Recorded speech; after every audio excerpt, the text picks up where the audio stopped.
सभी छात्र छात्राओं को नमस्कार।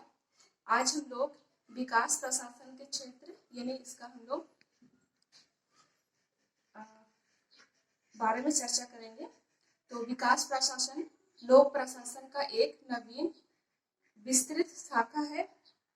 इसका जन्म विकासशील देशों की नए नए प्रशासनिक योजनाओं और कार्यक्रम को लागू करने के संदर्भ में हुआ है।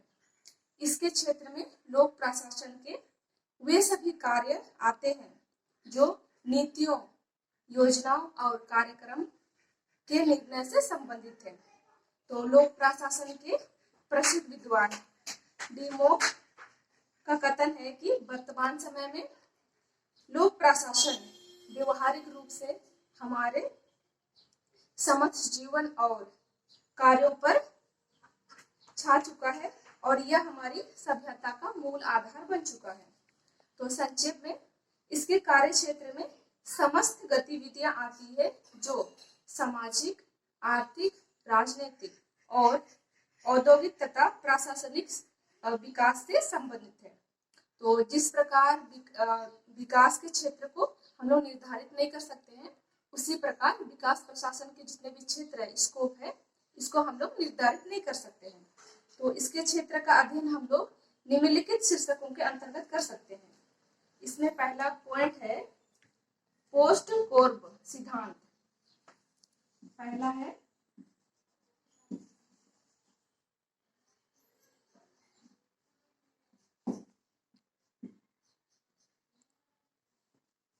पॉइंट है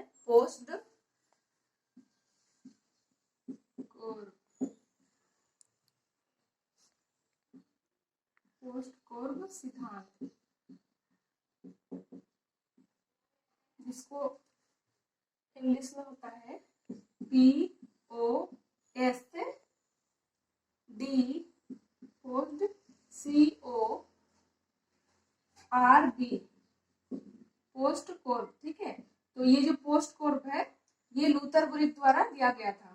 तो यहाँ पे जो पोस्ट कोर्ब है इसका अलग अलग होता है, हर शब्द का अलग अलग होता है। जैसे यहाँ P का होता है प्लानिंग, जिसका अर्थ होता है नियोजन, और यहाँ S का होता है ऑर्गेनाइजेशन यानी संगठन, और S का होता है यहाँ पे स्टाफिंग यानी कर्मचारी, और D का होता है डायरेक्शन यानी निर्देशन, CO का होता है कोऑर्डिनेशन यानी समन्वय, और फिर R से होता है रिपोर्टिंग प्रतिवेदन, और फिर B से होता है बजटिंग यानी बजट निर्माण। तो विकास प्रशासन के क्षेत्र में योजनाओं का निर्माण करना और अधिकारियों एवं अनेक कर्मचारियों का संगठन बनाना, कर्मचारियों की श्रृंखलाबद्ध व्यवस्था करने का कार्य शामिल है, ताकि प्रत्येक कर्मचारी द्वारा संपादन किए जाने वाले कार्यों के संबंध में उन्हें सत्ता प्रदान की जा सके तथा उन्हें कार्य के संबंध में आवश्यक निर्देश दिया जा सके। तो विकास प्रशासन के क्षेत्र के अंतर्गत समन्वय का भी महत्वपूर्ण अधिकार शामिल है। तो विभिन्न अधिकारियों और कर्मचारियों को सौंपे गए कार्यों के बीच समन्वय स्थापित करना मुख्य कार्य है, ताकि कार्यों के दोहराव को रोका जा सके। विकास प्रशासन के क्षेत्र के अंतर्गत विभिन्न प्रकार की सूचनाओं और आंकड़ों के आधार पर प्रतिवेदन प्रस्तुत किया जाता है, प्रस्तुत करना तथा बजट निर्माण करना जैसे प्रमुख कार्य शामिल है। ये फर्स्ट पॉइंट का है। देन आगे है व्यवस्थापन।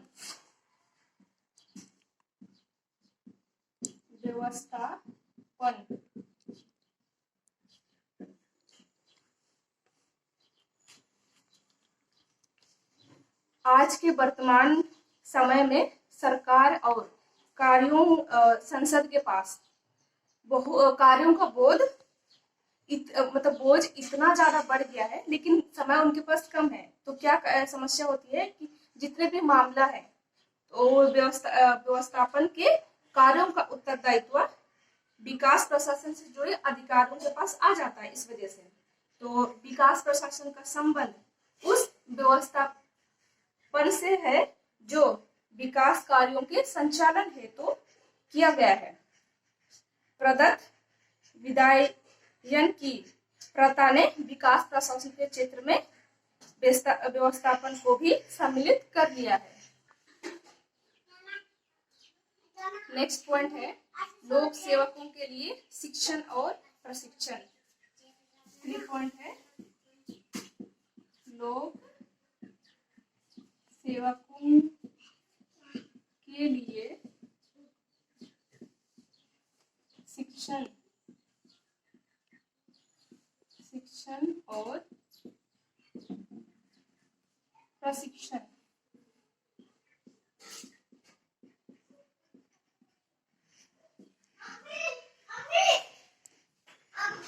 विकास प्रशासन को नई नई योजनाओं और विशेषीकृत प्रकृति के कार्यक्रमों को लागू करना पड़ता है। तो इन नई नई योजनाओं और तकनीकी प्रकार के कार्यों के अनुकूल अपने कार्मिकों को नए ढंग से शिक्षित और प्रशिक्षित करना पड़ता है। तो इसके लिए क्या किया जाता है कि देश के विभिन्न प्रकार के विशेषीकृत जितने भी प्रशिक्षण संस्थान है, मतलब जो फेमस इंस्टीट्यूट है, वहां पे सभी कर्मियों को भेज दिया जाता है। क्यों भेज दिया जाता है? इसलिए भेज दिया जाता है क्योंकि वहां पे वो लोग जाके प्रशासन से रिलेटेड जितना भी प्रॉब्लम है, समस्या है और संगठनात्मक प्रबंध इत्यादि के बारे में बताया जाता है, ताकि वो लोग जब भी वो लोग काम करेंगे तो वो लोग उस समस्या का मतलब लोगों को प्रॉब्लम आए तो उस प्रॉब्लम को लोग समाधान कर सके। ये सब जानने के लिए उनको भेजा जाता है। और साथ ही साथ लोक सेवक के कार्मिकों के लिए तरह तरह के नवीनीकरण कोर्स, और जिसमें रिफ्रेशर कोर्स होता है, प्रशिक्षण सप्ताह होता है एवं वर्कशॉप चलाए जाते हैं। और साथ ही साथ उन्हें शिक्षित करने के लिए राष्ट्रीय अंतर्राष्ट्रीय सम्मेलन और सेमिनार भी आयोजित किया जाता है। और फिर नवीन तकनीकों की शिक्षा के लिए उन्हें विदेश भी भेजा जाता है। वस्तुतः बदलती हुई आधुनिक परिस्थितियों के अनुकूल अपने कार्मिकों को शिक्षित और शिक्षित करना विकास प्रशासन का एक महत्वपूर्ण कर्तव्य बन जाता है। द नेक्स्ट पॉइंट है 4 प्रशासकीय सुधार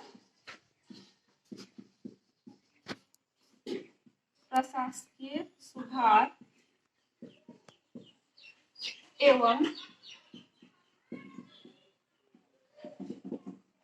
प्रबंधकीय विकास।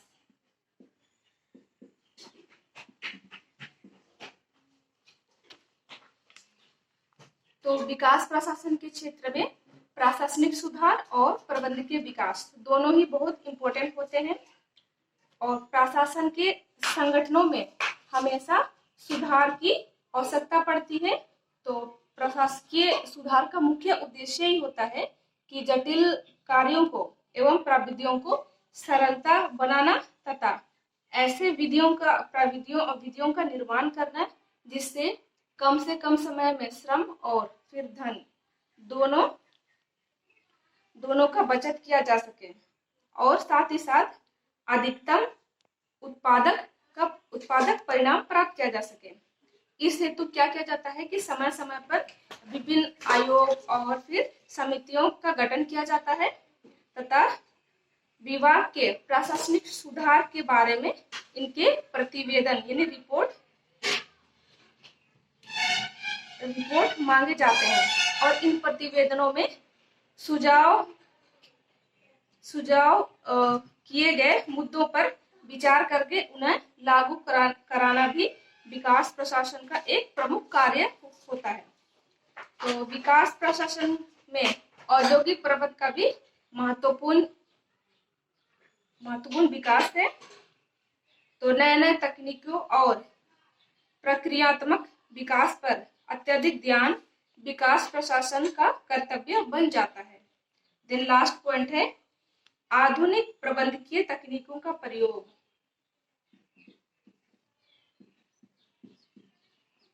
आधुनिक प्रबंधकीय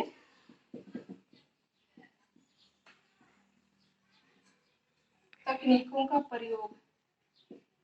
तकनीकों का प्रयोग। तो विकास प्रशासन के क्षेत्र का एक महत्वपूर्ण कार्य उन नवीन प्रबंधकीय तकनीकों का खोज करना है जिनसे विकास कार्यक्रम में कार्यकुशलता को बढ़ाया जा सके। तो विकसित देशों में जो भी प्रबंधकीय व्यवस्था और जो भी प्रबंधकीय दृष्टिकोण को लागू किया जाता है उसको विकास प्रशासन भी लागू करता है। इससे क्या होता है कि इससे अच्छी सफलता हम लोग को प्राप्त मिल सकती है। तो विकास प्रशासन में प्रबंध के क्षेत्र में नई नई चुनौतियां सामने आती है और उन चुनौतियों से कैसे और किस प्रकार और किस प्रक्रिया से निपटाया जाए या विकास प्रशासन के सामने एक सबसे बड़ी समस्या है। तो क्योंकि बिना उचित और आधुनिक प्रक्रिया के नई और आधुनिक चुनौतियों का सामना संभव नहीं है।